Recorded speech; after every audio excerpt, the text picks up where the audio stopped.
রাত তখন 11:30। বাইরে শরতের হালকা হাওয়ায় কাশফুল দুলছে, আকাশে আধো মেঘে ঢাকা চাঁদ।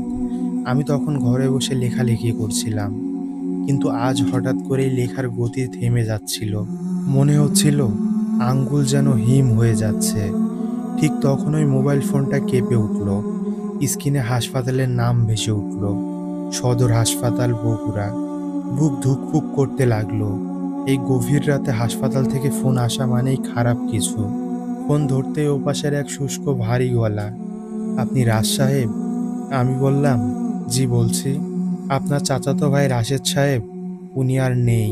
কিছুক্ষণ আগে হৃদযন্ত্রের ক্রিয়া বন্ধ হয়ে মারা গেছেন। দ্রুত হাসপাতালে চলে আসেন, লাশ মর্গে পাঠানো হয়েছে। কথাগুলো শুনে মুহূর্তের জন্য চারপাশ অন্ধকার হয়ে গেল। রাশেদ ভাই আমার খুব ঘনিষ্ঠ ছিলেন, বয়সে বড়, কিন্তু আমার সাথে বন্ধুর মতো সম্পর্ক। গত সপ্তাহে ফোনে কথা হয়েছিল, তখন তিনি একদম স্বাভাবিক ছিলেন। হঠাৎ এমন মৃত্যু! মোবাইলটা হাত থেকে প্রায় পড়েই যাচ্ছিল। বুকের ভেতর থেকে হাহাকার বেরোতে চাচ্ছিল, কিন্তু অদ্ভুতভাবে চোখে জল এলো না। শুধু মনে হচ্ছিল কিছু একটা ঠিক নেই। এত হঠাৎ, এত দ্রুত মৃত্যুর খবরটা যেন অস্বাভাবিক ঠান্ডা কণ্ঠে দেওয়া হলো। আমি তাড়াহুড়া করে গাঢ় রঙের একটা শার্ট পরে বেরিয়ে পড়লাম। বাড়ির দরজা টানতেই ঠান্ডা হাওয়ার ঝাপটা এসে কাঁপিয়ে দিল। রাস্তাটা জনশূন্য, কেবল দূরে একটা ল্যাম্পপোস্টের আলো হাওয়ায় দুলছে। কুকুরগুলো অদ্ভুতভাবে ডাকছিল, যেন কোনো অচেনা শত্রুর উপস্থিতি অনুভব করছে। হাসপাতালের দিকে যাওয়ার রাস্তা ছিল প্রায় আধা ঘন্টার হাঁটা পথ।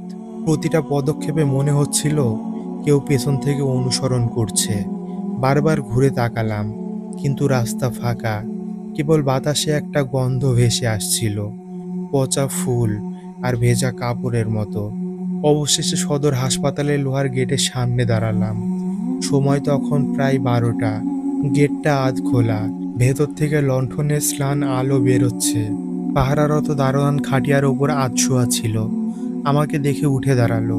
তার চোখ অস্বাভাবিক লালচে, গলার স্বর গভীর। আপনি কি মৃতদেহ নিতে এসেছেন? আমি মাথা নেড়ে সাড়া দিলাম। সে এক দমকা শ্বাস ছাড়ল, তারপর ধীর গলায় বলল, তাহলে মর্গের দিকে যান, তবে সাবধান থাকবেন। সবাই ভোর হলে আসে, আপনি একা এখনই এলেন। তার কথায় বুকের ভেতরটা হঠাৎ ধক করে উঠল। কেন সে বলছে সাবধানে থাকবেন? আমি কিছু জিজ্ঞেস করার আগেই সে চুপ হয়ে গেল, কেবল ফাঁকা দৃষ্টিতে আমার দিকে তাকিয়ে রইল। হাসপাতালের করিডোরে পা দিতেই অদ্ভুত একটা শীতলতা আমাকে ঘিরে ধরল। টিউবলাইটে কেবল মিটমিটে আলো। করিডোরে শেষে লাল অক্ষরে লেখা মর্গ শব্দটা দূর থেকে রক্তমাখা হয়ে ঝলসে উঠেছে। আমি হাঁটছি, কিন্তু প্রতিটি পদক্ষেপ ভারী হয়ে আসছে। বুক ধপধপ করছে, শ্বাসের শব্দ নিজের কানেই প্রতিধ্বনিত হচ্ছে। ঠিক তখনই সামনে এক লোক এসে দাঁড়ালো, মাঝবয়সী, সাদা অ্যাপ্রন পরা, কিন্তু তার অ্যাপ্রনে রক্তের মতো বাদামি দাগ। গলায় ঝোলানো হাসপাতালের আইডি কার্ড, চোখে অদ্ভুত এক ক্লান্তি, আর মুখে যেন জোর করে হাসি টেনে রেখেছে। আপনি কি রাজ সাহেব? সে কর্কশ স্বরে জিজ্ঞাসা করল। আমি মাথা নেড়ে বললাম, জি। তাহলে আসুন, আপনার আত্মীয়কে বুঝিয়ে দেই, উনি অনেকক্ষণ আগেই গেছেন।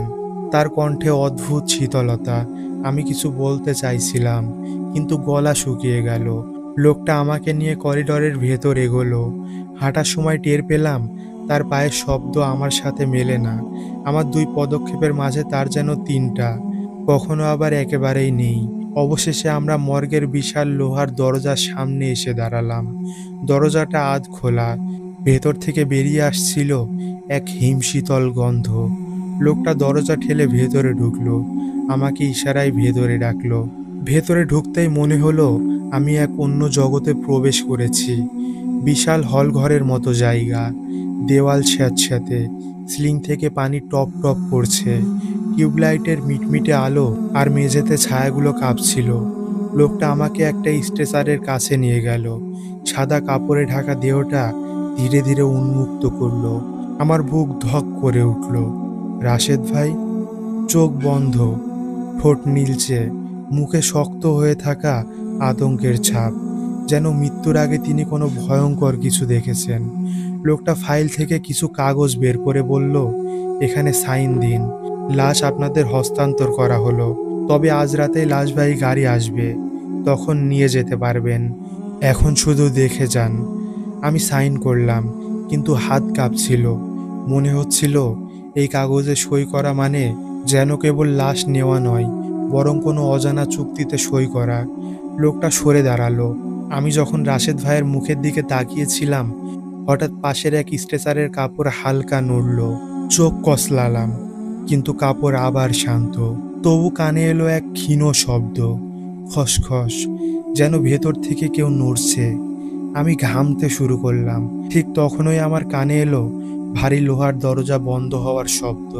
ফ্রিজ আর কেবিনের দরজা নিচ থেকেই বন্ধ হয়ে গেল, আর সাথে সাথেই ভেতর থেকে ভেসে এলো করুণ গোঙানির শব্দ, যেন মৃতরা ঘুম ভেঙে একে একে জেগে উঠছে। মর্গের নিস্তব্ধতা ভেঙে ভেসে আসা সেই গোঙানির শব্দে আমার বুকের ভেতরটা যেন হিম হয়ে গেল। চারপাশে ছায়াগুলো যেন আরো দীর্ঘ, আরো ঘন হয়ে উঠল। ঠিক তখনই আমার পেছন থেকে কে যেন ফিসফিস করে বলে উঠল, সবাই মরে না, কেউ কেউ ঘুমিয়ে থাকে জেগে ওঠার জন্য। আমি দ্রুত পেছনে ফিরলাম। সেই লোকটা, যার অ্যাপ্রনে রক্তের মতো বাদামি দাগ, সে সেখানে নেই, কিন্তু তার কণ্ঠস্বর যেন তখনও বাতাসে ভেসে বেড়াচ্ছে। আমি হাঁপাতে লাগলাম। মনে হলো আমি একা নই। এই মর্গের প্রতিটি কোণায়, প্রতিটি ছায়া, মৃতদের আত্মা লুকিয়ে আছে। হঠাৎ আমার পাশে থাকা একটা ফ্রিজারের কেবিনের দরজা খুলে গেল। ভেতর থেকে বেরিয়ে এলো এক কঙ্কালসার হাত। হাতটি আমার পায়ের গোড়ালির দিকে এগিয়ে আসছিল। আমি আতঙ্কে পিছিয়ে গেলাম।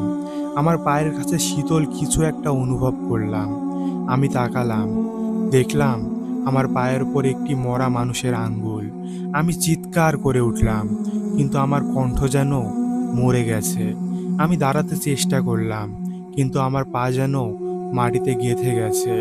আমি এক অদ্ভুত শক্তি দ্বারা যেন আটকে গেছি। ঠিক তখনই আমার সামনে সেই লোকটা আবার হাজির হলো। তার মুখে সেই জোর করা হাসি নেই, বরং তার চোখ থেকে টপ টপ করে জল পড়ছে।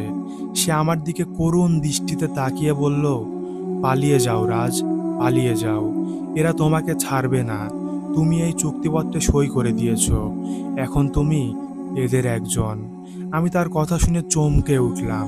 কোন চুক্তিপত্রের কথা বলছে সে? আমি তো শুধু রাশেদ ভাইয়ের লাশ নেওয়ার জন্য সই করেছিলাম। কিন্তু তখনই আমার হাতে থাকা সেই কাগজটার দিকে আমার চোখ পড়ল। তাতে লেখা ছিল, মৃতদের জগতে স্বাগতম। আমার মাথা ঘুরতে লাগলো। আমি আর দাঁড়িয়ে থাকতে পারলাম না, মাটিতে পড়ে গেলাম। ঠিক তখনই মর্গের দরজা আবার খুলে গেল। ভেতর থেকে ভেসে আসছিল এক অদ্ভুত আর্তনাদ। এক ঝাঁক ছায়া যেন দরজা দিয়ে বেরিয়ে আসছিল। তারা সবাই আমার দিকে এগিয়ে আসছিল। তাদের চোখে ছিল ক্রোধ আর ক্ষুধা। আমি চোখ বন্ধ করে নিলাম। মনে মনে আমার ঈশ্বরের নাম স্মরণ করতে লাগলাম। আমি জানি আমি হয়তো আর বাঁচব না, কিন্তু তবুও আমি লড়াই করে যাব। আমি এই মৃতদের জগতে মিশে যেতে পারি না। হঠাৎ আমার কানে ভেসে এলো আমার মায়ের কণ্ঠস্বর, রাজ, উঠে পড়। আমি চোখ খুললাম, দেখলাম আমি আমার বিছানায় শুয়ে আছি। বাইরে তখন সকালের সোনালি রোদ। আমার মা আমার কপালে হাত দিয়ে আছেন। আমি উঠে বসলাম। মা অবাক হয়ে বললেন, কি হলো তোর? দুঃস্বপ্ন দেখেছিলি নাকি? ঘেমে একবারে ভিজে গেছিস? আমি চারপাশে তাকালাম। আমার ঘর, আমার লেখার টেবিল, সবকিছু আগের মতোই আছে, কিন্তু আমার বুকের ভেতরে এখনো সেই অজানা ভয়ের অনুভূতিটা রয়ে গেছে। আর আমার হাতে ধরা সেই কাগজটা এখনো আছে। তাতে লেখা আছে, মৃতদের জগতে স্বাগতম। আমি কি সত্যিই দুঃস্বপ্ন দেখছিলাম, নাকি আমি সত্যি সত্যিই মৃতদের জগৎ থেকে ফিরে এসেছি? আর সেই লোকটা কে ছিল? আর রাশেদ ভাই কি সত্যিই মারা গেছেন? আমি তাড়াহুড়া করে আমার মোবাইলটা হাতে নিলাম। সদর হাসপাতাল, বগুড়া। আমি আবার সেই নাম্বারটিতে কল করলাম, কিন্তু এবার ওপাশ থেকে কেউ ধরল না। তাহলে কি সবটাই একটা দুঃস্বপ্ন ছিল? কিন্তু হাতের কাগজটা? আমি কাগজটা পকেটে রেখে দিলাম। মনে মনে ভাবলাম, হয়তো এটা আমার নতুন গল্পের শুরু, এক এমন গল্প যা কোনোদিন শেষ হবে না। আমি আবারও আমার লেখার টেবিলে ফিরলাম।